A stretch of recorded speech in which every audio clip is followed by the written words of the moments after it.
Good morning, everyone. This is Sunday, November 1st, 2015. Welcome to our roundtable. Our subject is everlasting punishment.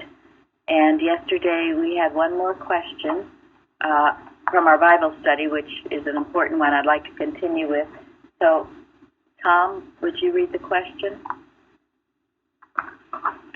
Sure. Okay, thank you.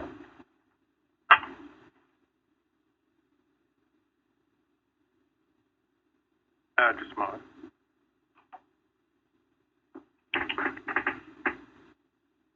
Okay, so our topic yesterday was the parable of the lost son.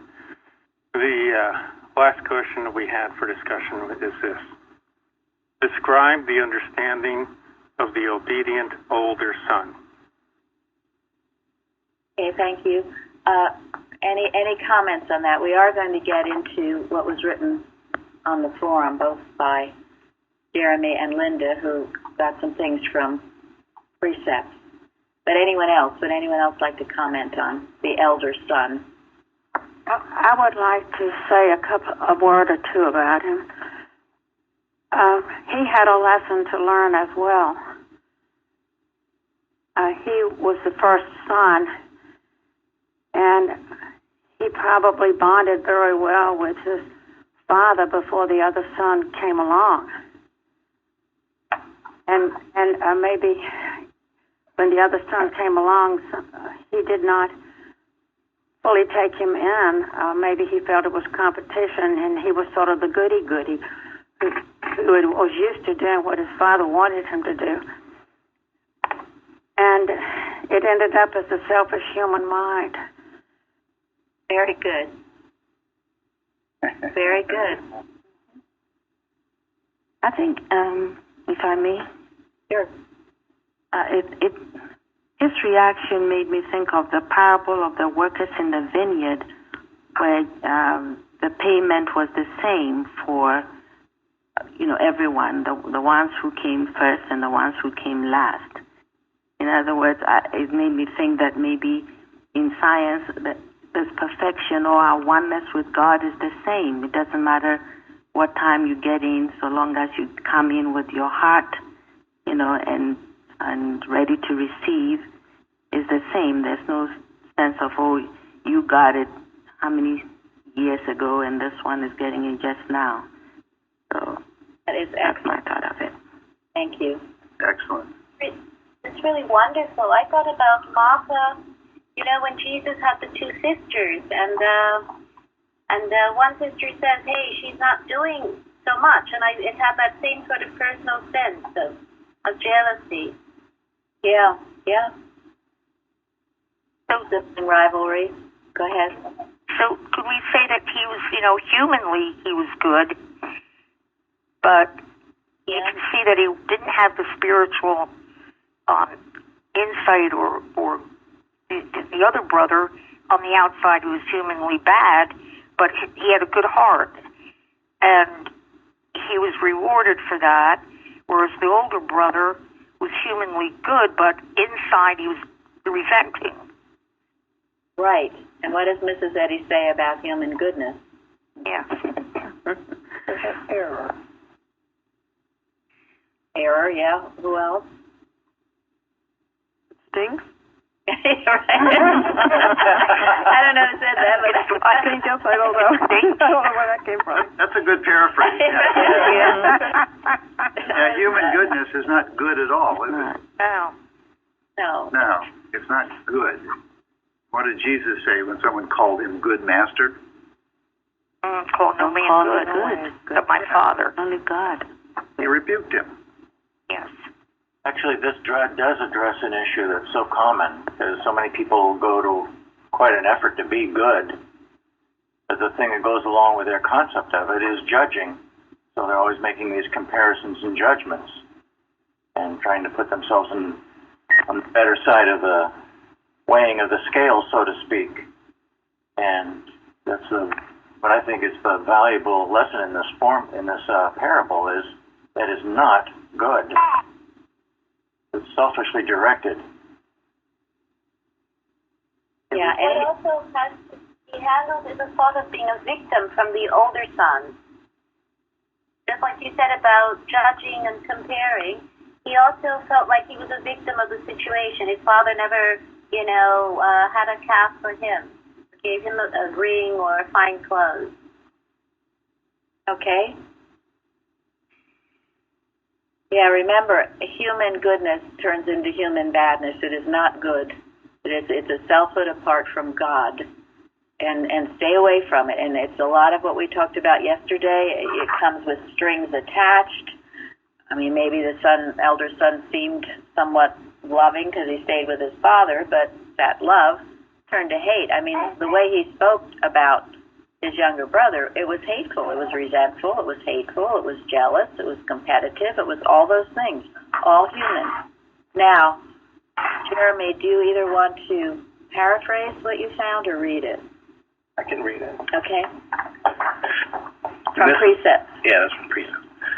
Jesus was trying to break up the old-fashioned ideal of morality so that we would realize that, although the prodigal dipped into the materiality of Egypt, he thereby learned the elusive and erroneous nature of all temptation, made nothing of it, and came to an appreciation of the Father's house that the elder brother never gained. He returned to active service, as is indicated by the gift of shoes and robe. Which was better, to yield to sin and make nothing of it, or to resist it, as the elder brother did, but to continue to hold it as something real? Old theology would select the latter, whereas Christian Science chooses the former, but says that best of all is to resist it and make nothing of it. Comments. The older brother did not do the obedience out of love. He, like it said about resisting it, making nothing of the evil, he had no love in his heart for his brother, who did succumb, but learned his lesson. The older brother never did learn a lesson. Thank you. Yeah. Now his, quote, understanding, if you want to call it that, was very superficial, wasn't it? Yeah. I mean, he was an obedient churchgoer. He was a real good do-gooder. He appeared to do the right things. But what was his motive? Duty. Yeah. Or maybe he was just selfishly comfortable. Yes. He was kind of comfy in his father's house. He ate well, he dressed well, it was a good life. Or he thought that's how he would get love, is by being that superficial obedient. Or maybe it was how he would get inheritance. No, that's true. Yeah, that's true. Then he felt self-righteous. Yes. Yeah, I think self-righteous. I think he thought of himself as having a special position. He was the firstborn, so to speak. So he was special. And he did all the right things, outwardly. I thought it was great what Jeremy read, though, from Precepts. Well, we'll let Tom finish. Okay, go ahead, Tom. Sorry. I'm just saying, he wasn't humble. He thought he was high and mighty. He did in all his correctness, but it wasn't done, and that is an extremely important point that Betty first made. It was not done from a standpoint of love. It was done either from duty or just this is what I have to do, or maybe thinking about the rewards he got. As Gary said, just hanging around there. It was lazy. It was. So now we will go to Jeremy's points. Is that what you were going to say, Bruce? I was going to say what hit me, struck me, some of the precepts. In this older brother, he sort of, resisted evil of his own sort, but he made a huge reality of it. He never conquered the concept that made it unreal. To him, it was a big reality, and that was the huge fault. the way he went about things. Yeah, I mean, even when he described his brother to his father, well, one thing, some commentary said he refused to call him his brother. He kept saying, your son. You know, there wasn't that love that was going to say, my brother. He didn't have love for his brother. And then he said he's been with harlots, he's done this and that, and one of the commentaries said, there was I don't think there was any real proof of some of his accusations of the elder brother. He was just, look how awful he's been. So in that regard, he was making a reality of the error. So the 3 points that Precepts brings out. First, the elder son. Well, let's go with the prodigal son. What was that point?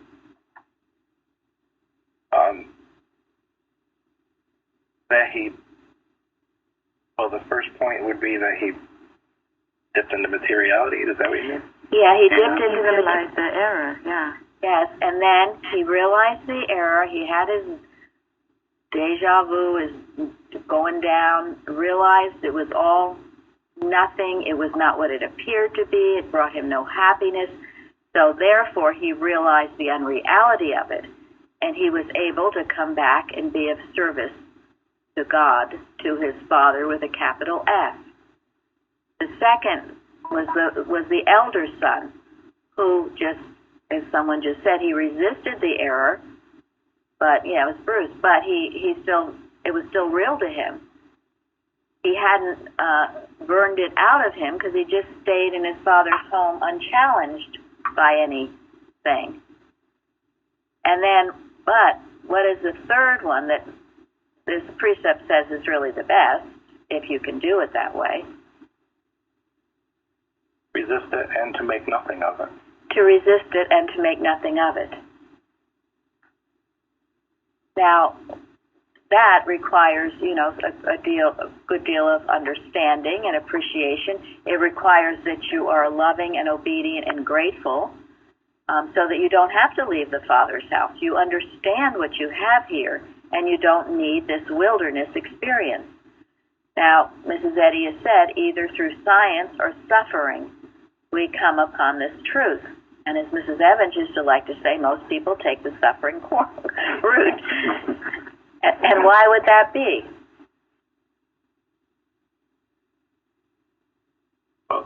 Two reasons. One is that it takes a lot of suffering to bring a lot of people to their senses, and the other one is that a lot of people don't know that God is real, and just such a covered by so much mist and error that they don't even think there's another route than what they're taking.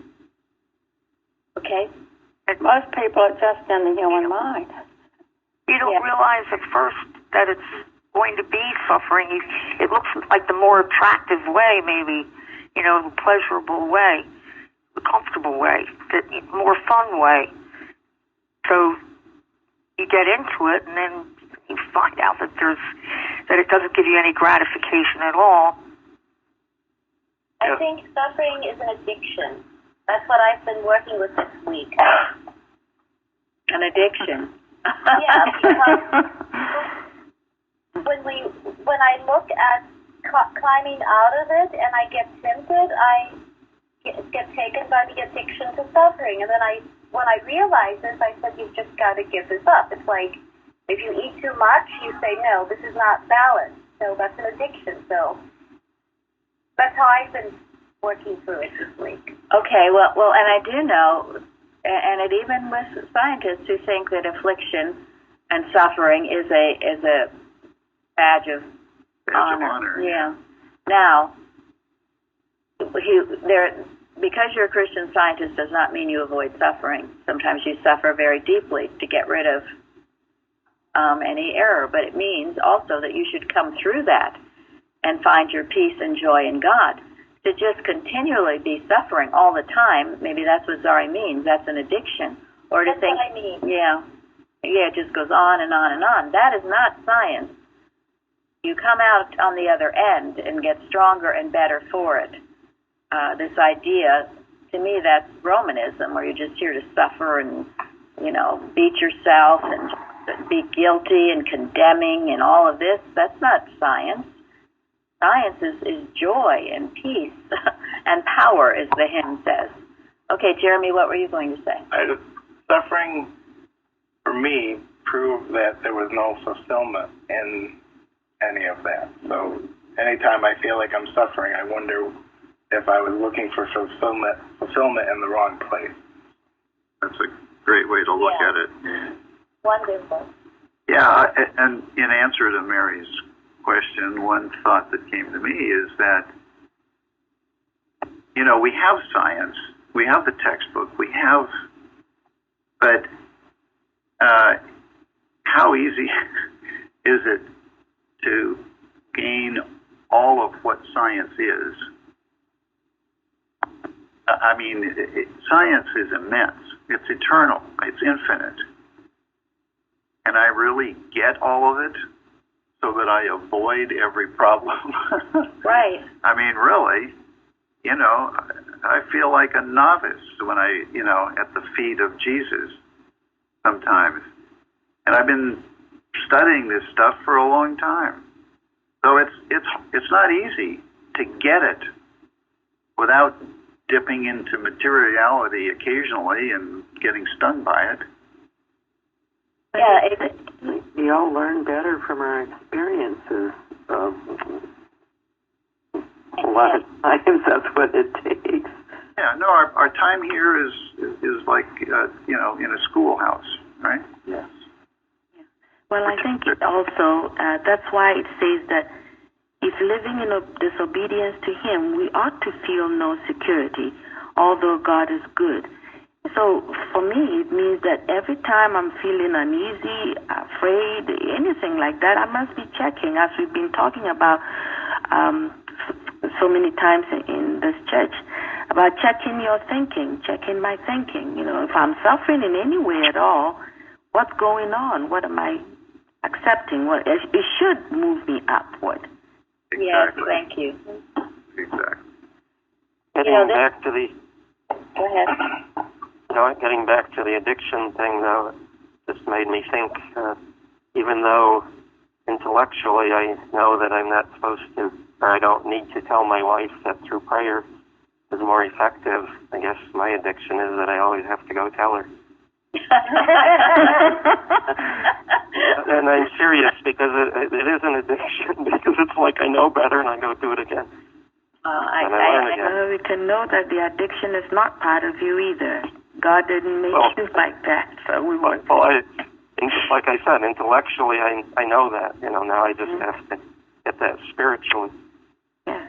Yeah, no, we can say a lot of this is much easier said than done. No doubt about it. Much easier to say these things than to actually do it. And that's where the struggling comes in. And the putting down of the human will and the, planning and plotting what you want for your wife. Is that Ava? Sorry. That's okay. No, we want her to hear. I know. She wholeheartedly agrees. And patience is a big part of it. Like with the suffering, a lot of times it's because I'm not being patient enough. Like you all are saying, trying to do something from human will and not being obedient. It's because I don't want to be patient, and I've just been learning so much the importance of that. Thank you. That's good. Well, and one thing I always felt is somehow I have to tell this person something because this person isn't capable of figuring out herself. Now that in itself is malpractice. You are saying you do not have the mind of God. I do, but you don't. Therefore, I've got to tell you what to do and how to do it. And what helped me with that is knowing she does have the mind of Christ. God speaks directly to her, and God will speak directly. Okay. Thank you. That's it. So I went from addiction to malpractice. That's right. We've all been there and done that. Mm-hmm. So I was just thinking about the suffering or science part of it, and the thing about sometimes when I try to do the science route, it's much easier to do the letter than it is to do the letter and the love. Mm-hmm. And that's where you end up with that human do-goody thing. Is people trying to do the letter without the love part of it. That is great. Thank you. Yep. This is the heart and soul of Christian Science is what? Love. Love. Yes. And when you don't have these wilderness experiences, very often you have no compassion for those who are going through it, which is the case of the elder brother. You don't relate to it. You think, oh well, they were just bad people. They did it to themselves. I'm so much better. It's all this superiority that we talked about and self-righteousness, condemning, damning. But once you get thrown flat on your face and there ain't nobody to help you except God, and then you begin to grow and to learn. And this story used to trouble me because I really feel I was that elder brother. And I didn't want to leave the Father's house, mainly because I was just scared. I was just scared. And I knew it wouldn't be right. And yet, why did I stay? Just out of fear? It had to be out of love. And it was the wilderness experience. It was getting thrown out on my head and everything else that made me in so many ways. And I'm so grateful for that. At the time, did I like it? No. But you can suffer through it, come out on the other end, and be stronger for it. And you can all ask yourself, where am I in this parable? Where am I? Am I the prodigal son? Am I the elder son? Am I the father? Do I have that compassion? Where are you? And learn from it. A little bit of both. A little bit of everything. Yeah. I think sometimes, too, like if you're a nice person, humanly nice, well, that's not a bad thing, so you don't want to give it up. Right. And continue suffering. Yes, thank you. Good point.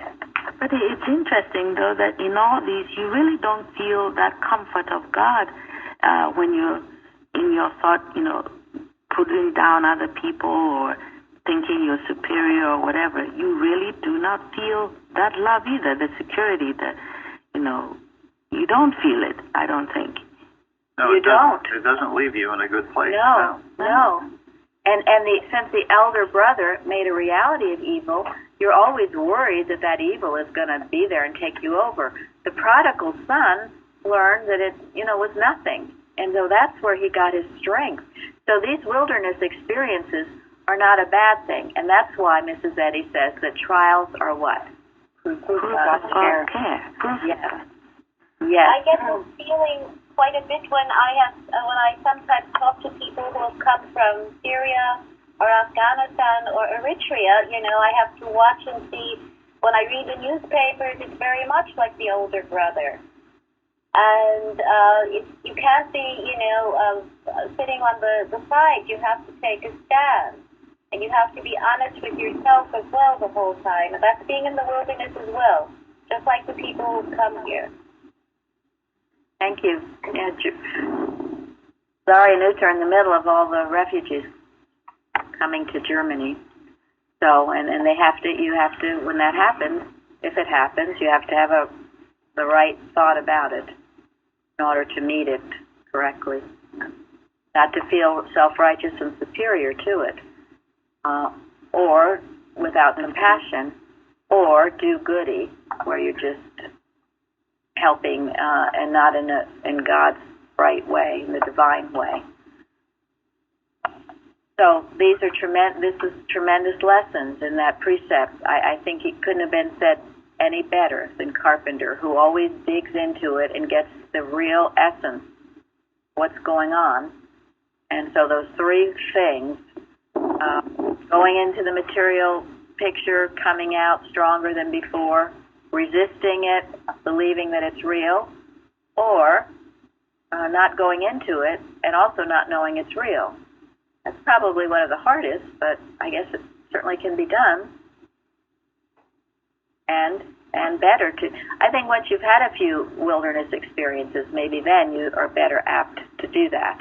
You realize it's unreality and you don't want to go there, and so. Not so bad to suffer a bit. That's not so bad to suffer. Yeah, and to get it out of your system, really, if it's just always pressing you, oh, you want to do this, oh, you want to, okay, go ahead and do it.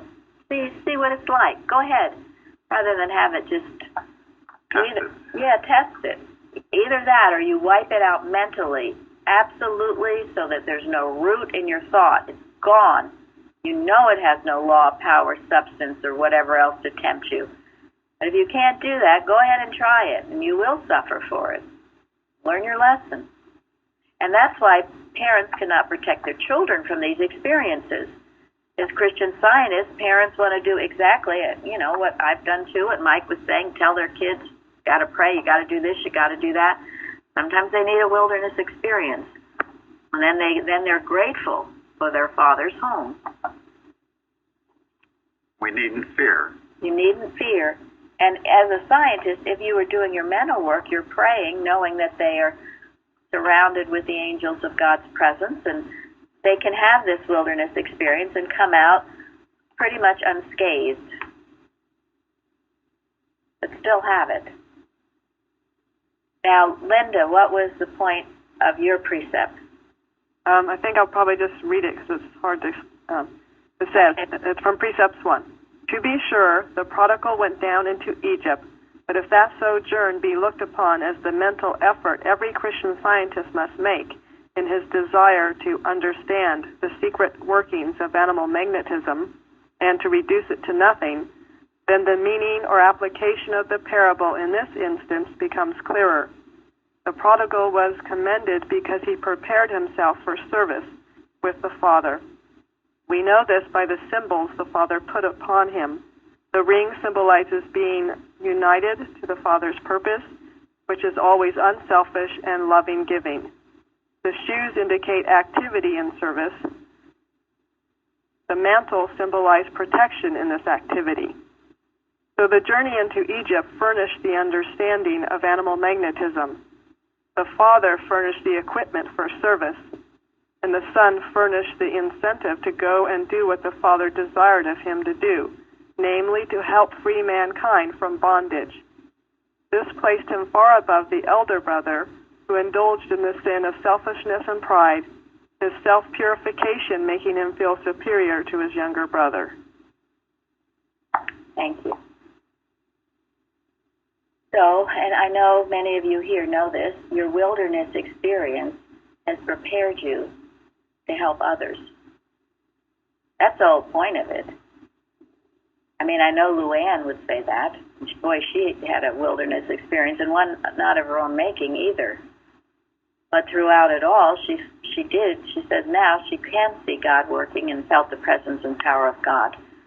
And she always had a deep desire to help. And now she is mankind. And better and stronger for it. And throughout that, I mean, those symbols of the ring and the cloak. The other one? Shoes. Yeah. Sandals. Yeah. To be active in the truth. And what is sometimes, somewhat grieving to me is when I see people come through and have such good healings and all of that, and then they go. They don't give back. And what happens if you do that? You go to the same place again. Yes. It would be the same as, losing the substance again. You go back. Yes. You will lose it. Might not happen right away. You'll think, okay, I'm getting away with it or whatever, but it'll be there for you. Because in some way, if you... take it easy.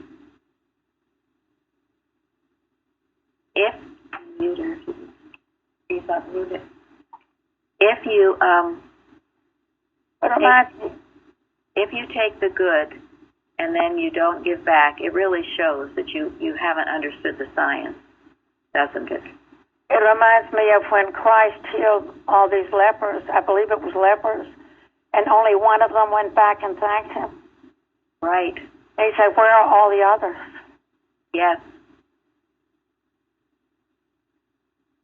It's completing the healing. It's completing the round when you give back after you've had a healing, whatever the healing is, and testifying and expressing yourself in the forum. The forum now is full of things, ways.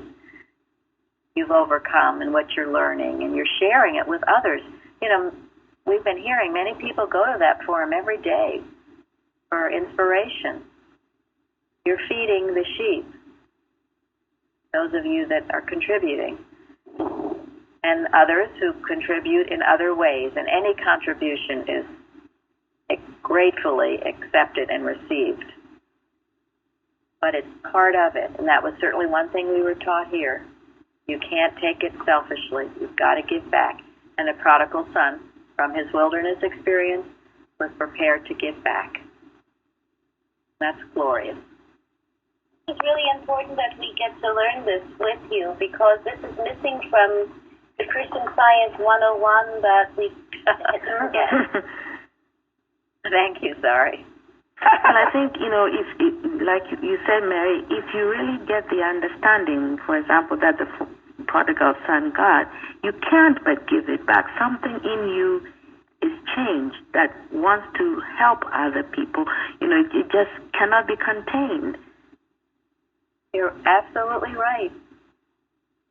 And that's exactly how it should be. If you are changed, and that's the key. That's the key. That's often how I can tell whether people are. That's why Mrs. Eddy knew when she saw a grateful student, she knew he was safe. Because they got it. If you go on, then I think Carol, you wrote about it, about, what was it, standing fast? Stand fast. Yeah, once you come through something, you can't go back, because that reverses everything. If you really got it, there is no retrograde step. You can't go back. Not to get dragged back into the same old habits. Right. Which is usually what got us into a bad place in the first place. And also, working to get to the understanding perhaps that the practitioner had, too. You just can't just constantly take it off the top without growing yourself. So, and all of you, this is what I get from all of you, that there's this energy and true substance in you that you're doing this. And that's why you're able to give back in so many ways. Why our Wednesday meetings are so dynamic and well attended. Anyone else on the prodigal son and his elder brother? According to Oh, go ahead, Mike. According to Dumelo's, father is God, the older brother is the Pharisees, and the younger brother is the ones that the publicans and sinners type. And this morning's roundtable has made me think a little further. The father is God. The older brother could be those longtime Christian scientists, or those who have never had a problem. Everything is comfortable, and so they don't feel they need God. And then what I was thinking through yesterday was that, and today again, is that being the least in the kingdom of heaven is the best, because when I was out in the wilderness on my own, I was the emperor of my own little enclave, but I was never comfortable because I never knew for sure if I was headed in the right direction. And coming to Plainfield, I realized that I reached a different type of peace, because now I have measurement of, am I headed in the right direction or am I not headed in the right direction? But with that comes the problem. But now I want to turn into the older son, and it's too easy to become complacent and then just ride the tailcoats of everybody else that's doing the work. So that's the part to avoid. Thank you. Very good. I feel very grateful for this particular discussion, because it sort of illuminates human relationships of all kinds to me. It's something that I really will keep with me, and it's meant much more to me because of this discussion. Thank you, Fairley. And that is true. It's human relations of all kinds. And who was it, to go back to what Mike was saying, who was it that got the rebukes from the Christ? Was it the Pharisees? It was Peter. Well, Yeah, it's all self-righteousness. yeah, Jesus saved his sharpest rebukes. Yes, yes, he did. The elder brother thought. And you know, it's so interesting to me because in studying the Bible the way we have, I mean, it's so clear. I mean, Jesus was so. I mean, people think about Jesus as this sweet little person. I know, that's right. And he was so very strong. Absolutely. I mean, he said the toughest things to these people. He did. How do people skip over those verses? I don't see how they took it. They killed him. They killed him for it. They did. Right. It enraged them. He did enrage them. Well, and he spared nothing. Boy, did he tell them off. Whew, it was tough as nails. It was, and yet you always see this angelic picture of Jesus, that he was just so sweet and mild and all of that. Well, and Mrs. Eddy, too, was that way. She had to be. Any real scientist has to be, because you must be tough as nails on the error. And it wasn't on people. It was on the error that they were indulging in. And they personalized it.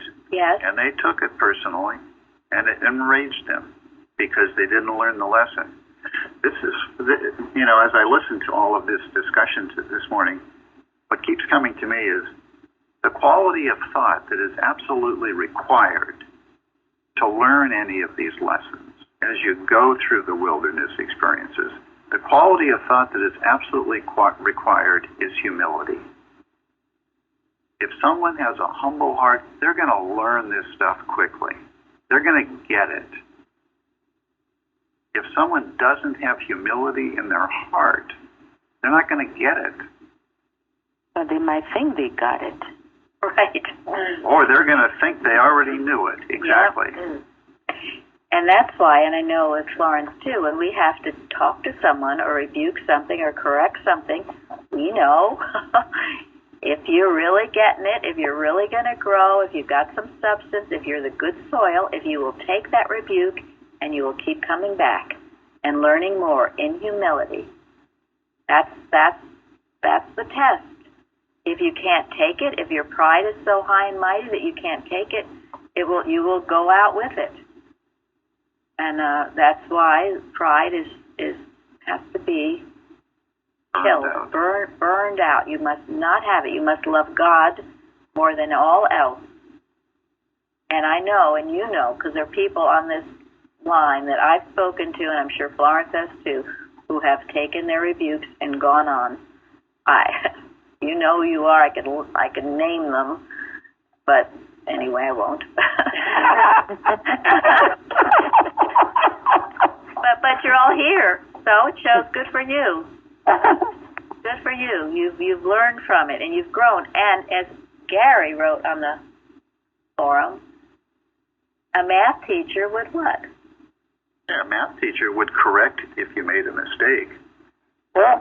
And you wouldn't get enraged if he corrected a mistake. I mean, that's a great example. You wouldn't go, oh my gosh, why are you correcting me? What? I did this perfectly. This is what I meant. You just didn't see what I meant. And go on like that. No, he would say, oh my gosh, I'm working the problem out wrong. Now I'll do it right. Thank you so much for caring enough to speak to me. It's only cowardice that doesn't. It's much easier just to ignore it.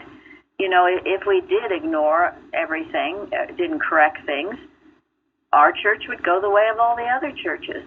And Mrs. Eddy asks, who is warning of the foe in ambush? You can't warn of the foe in ambush. What good are you? I like that idea of the schoolhouse and the teachers and stuff, because when things come along, if you just look at it as like a pop quiz, maybe it didn't do too well. Okay, we'll just keep trying. And humility will take it. Humility will learn the lesson. Humility will grow. And you don't want to stay in the same place and become like an amazing fourth grader, but you're actually supposed to be in seventh grade, That's so true. And all of you, if those of you who know the history of our church and what we went through and the corrections we've taken, the times our lesson writing was corrected, our reading, the way we read in class, the way we give testimonies, if you knew the way our submissions, if you had any idea what we were told over and over and over again, and yet we kept working at it, we kept trying, we swallowed our pride, and we kept at it.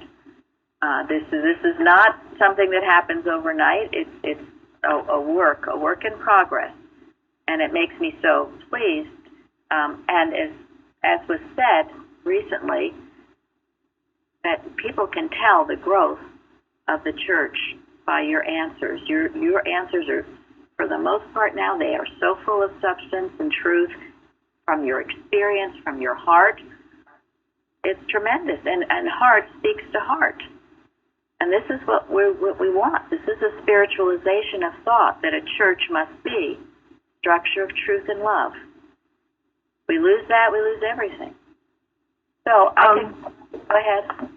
I just wanted to share before that I read in a commentary that the Pharisees and the people never seemed to view the sinners as the prize, but instead rather as the enemy. And this story for me, as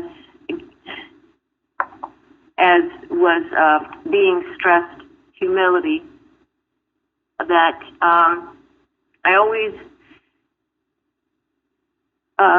think about the self-examination out of these stories I was thinking about. I always, well, not always, but I think about, my own backyard and my household. And what I learned was that I found myself having more respect for the son who left, the sinner who left, and it was obvious that he was done. He said, "Dad, I'm out of here, blah, blah, blah, I'll see ya." But yet, in his own household, the father probably had the biggest sinner there was, which led me to think about how humble I have to be and not to judge others who don't have an obvious sin like the younger one, but the older one who his sin was more, it was inside. He was envious and he was jealous. So it made me think about my own household, my own mental household, what's in my backyard, not to be so fast to judge, because the obvious sin wasn't there with the oldest son, but it was inside, which I think made it more deadly. We can get so comfortable thinking, oh, my mortgage is paid, I'm perfect, my marriage is great, my son and daughter is wonderful. I got, it's just, it can be so lovely and so good, but yet, what's in your heart? So what I got out of the story was, I have more respect for the son who left than the one who was in his house, which made me humble. Right. Yes, absolutely. Absolutely, 100% correct. A lot of good lessons in this story, aren't there? Yes. And that's why, too, the honesty is spiritual power. You know what you said about the prodigal son. Okay, I'm out of here. I can't take it. This isn't my cup of tea. He did what he had to do. He didn't suppress all his feelings and pretend to be something he wasn't. He was what he was, and that's refreshing. And those people, Mrs. Eddy had said, and I know it's true in the practice, I can always heal someone who is honest. But a dishonest person, a hypocrite, I mean, they're just hiding. How can you reach them until they get over that? And the elder son needed to be honest. And when he returned home, the first thing he did was honest. He told his father he sinned, and he didn't try to hide anything that he had done. Yeah. Yes, thank you. That's right. He didn't hide anything. He was out in the open, and that is totally healable. And that's why it's a good thing. When your problems come out in the open, you can't hide them anymore, even though you might have tried. They're just all over the place. Well, you can rejoice. Let it rip. Let them come out to be healed, because they're no part of you anyway. If you as embarrassing as it might be. Right. Yeah, but the thing that whatever it is, it's happened elsewhere too. So why cover it? Everybody thinks they're the only ones who's had this problem. Everybody's had that problem. Which is why our testimony meetings, no one's shy about saying I had this problem, because everyone says, oh, thank God someone else has it. Era wants you to hide it like the elder son and pretend to be so good when really you're writhing inside with hatred and all kinds of stuff. Get it out. Be healed. Well, we were talking about toxic relationships yesterday, and I mean, I guess living in the household with his older brother, where there wasn't the kind of love a brother could show a younger brother, that probably impelled him to go out. To some extent, that may be... Probably. Sure. You're right. Good point. That's good. You're right. It's probably an intolerable situation with that. He wouldn't even call him his brother. And yet it was underground. It was underground.